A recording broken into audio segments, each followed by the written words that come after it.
Are you a spa owner who is simply obsessed with how do I get new clients? In today's video, I'm going to share with you exactly why that shouldn't be your top priority. The three things that you're going to learn in this video today are how to double or even quadruple your revenue through boosters. We're also going to talk about how to welcome back your old clients without being sleazy. And lastly, a simple daily process that you can implement as soon as today that will help you boost your revenue while enhancing your client's experience. Sound good?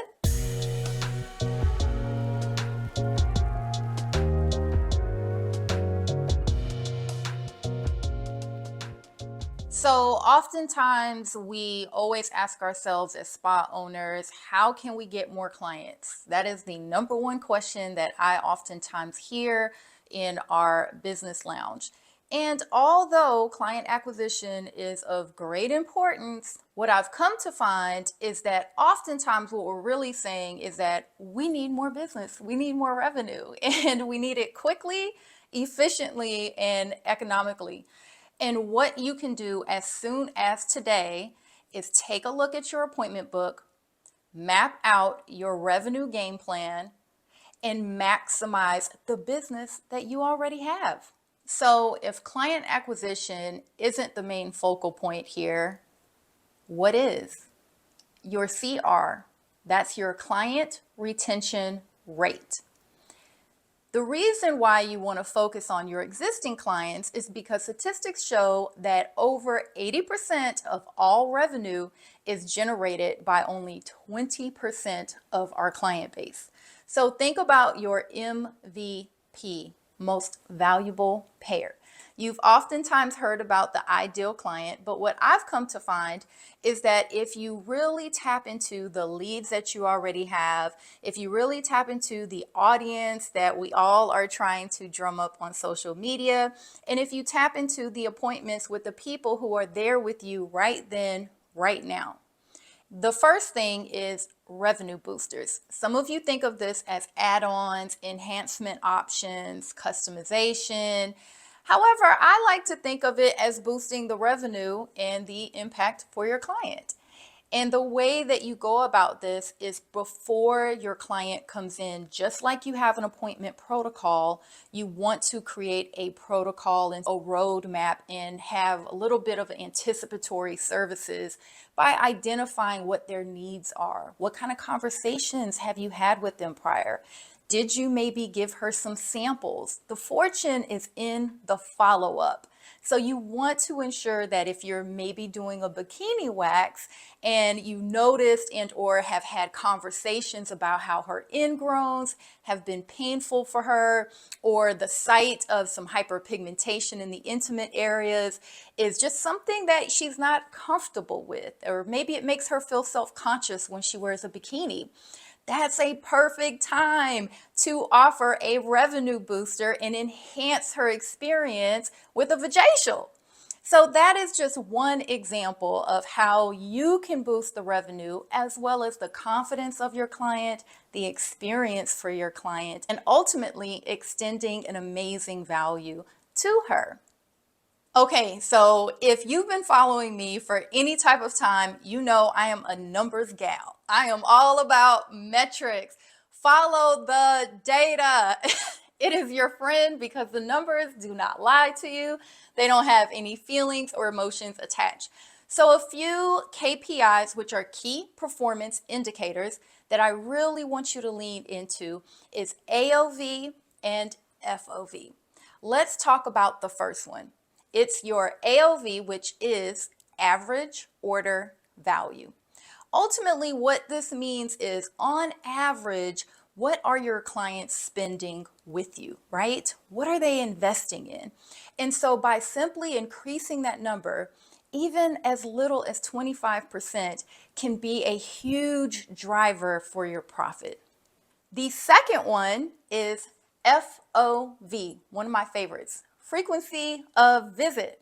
So what does that look like? Frequency of visit is really how often are the clients coming in on average. If you were to take a pool of everybody that you have in there and see that maybe on average the frequency of visit is 5, right? Across the year they're coming in 5 times. If you can increase that number even by 1, just 1, it's the small wins that lead to big victories. So by simply increasing your FOV and your AOV, this is a key profit driver in your spa business. In essence, when you really think about a revenue boost, you really just simply want to look at segmentizing your revenue.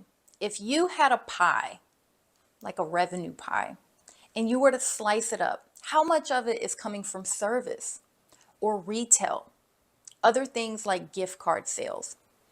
This can be extremely insightful in terms of identifying untapped areas of opportunity within your business. You may even discover other ways to leverage your expertise. Method number 2 is welcome back. Welcome back is all about loving on your clients and just acknowledging that they're there. Oftentimes we're sitting on a gold mine. You have someone who was once active, they were regular, they were coming in frequently, and then all of a sudden they dropped off. And this happens, churn happens in every business. But what I have come to find, by staying in communication, following up, and simply incentivizing clients to welcome them back is a fantastic way to give your business a cash flow injection. You have to think about it. If they've done business with you before and they've had a relationship with you, statistics have shown that clients who have done business with you spend 50% more than new clients. So if you eliminate the acquisition cost for a new client, and then you flip that and ask yourself how you can reinvest your time, money, and effort towards the customers that you already have, those clients are far more likely to spend more with you than the new clients. Now, what you don't want to do is reach out to a client that maybe you have ghosted, that you've not spoken to, and just say, hey, do you want to come back and buy something from me? All of your communication should follow the 80-20 rule. 80% value to the client and just communicating to them with things that could be of great value, importance. 20% is going to be promotion.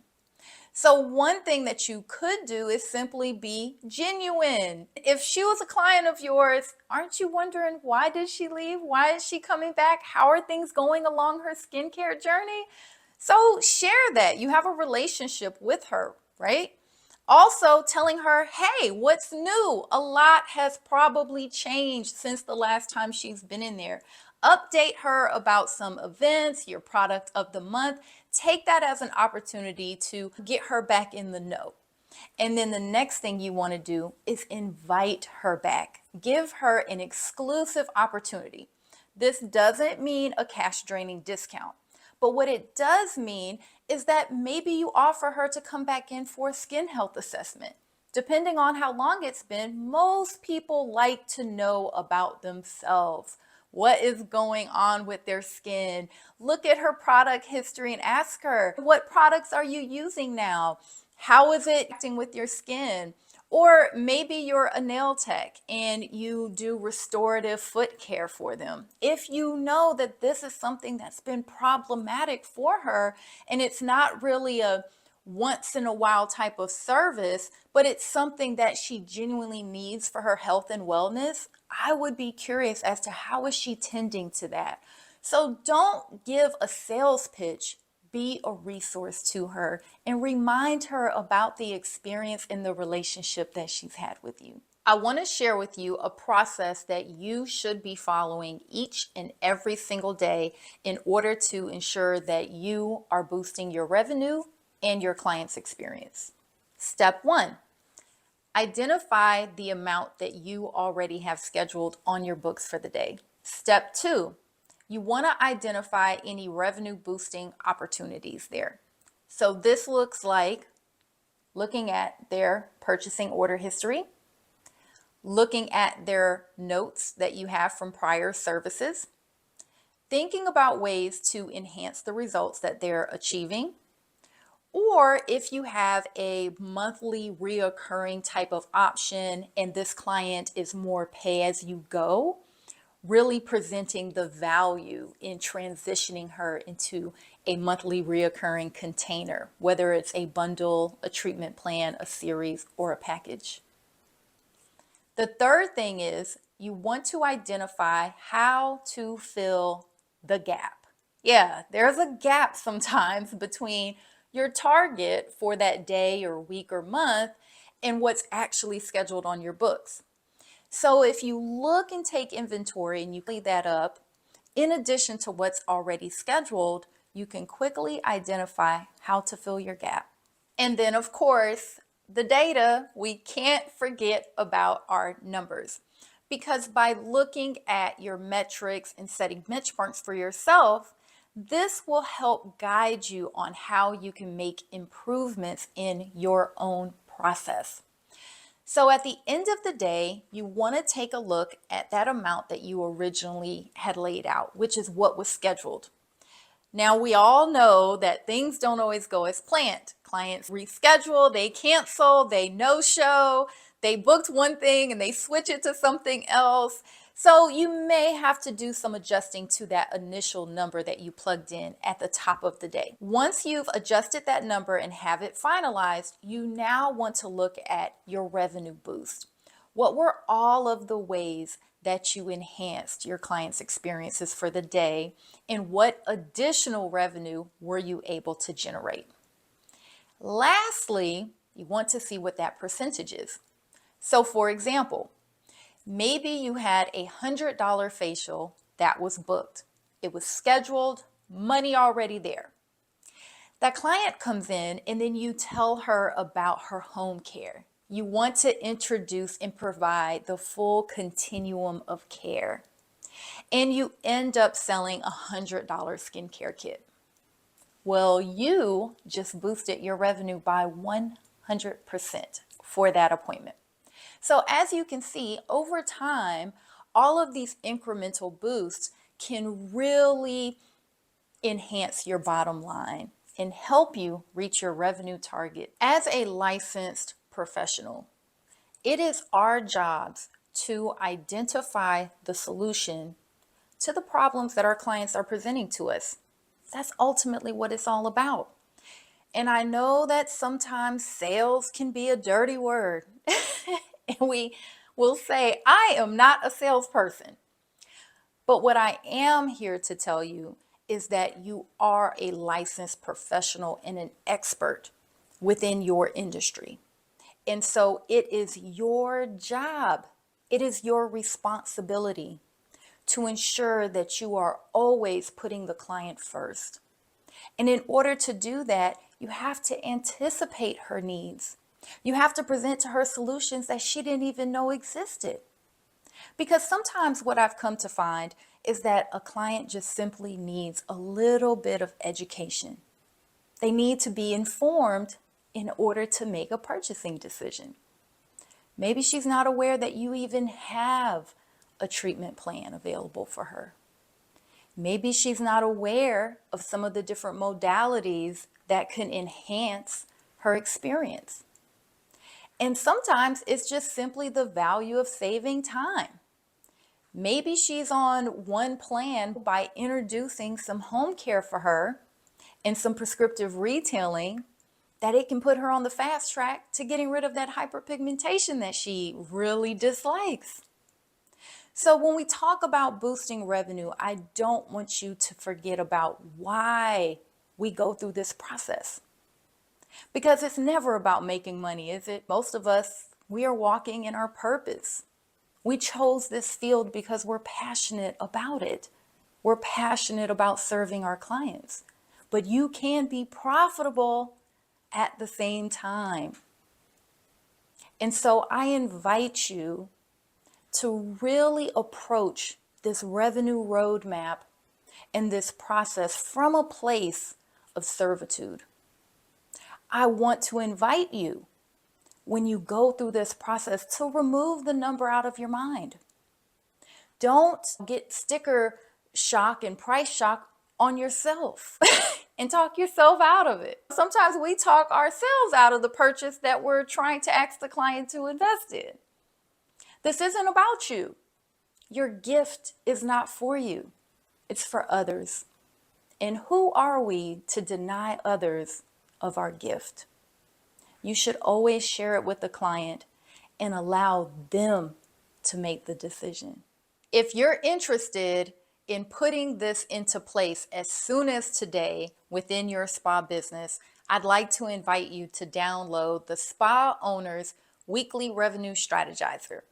This is going to give you the tools that you need to go line by line each appointment that you have for today and map out exactly how you're going to fill that gap, those untapped areas of opportunity. You're going to be able to look at your top 3 priorities for the week. So it's a combination of a planner and a strategizer. I find that sometimes we may have a plan, but we lack the strategy. And so I want to gift this to you. You can find the link down below, and depending upon where you're watching this, you can always go to thespaprofit.com and grab your freebie there.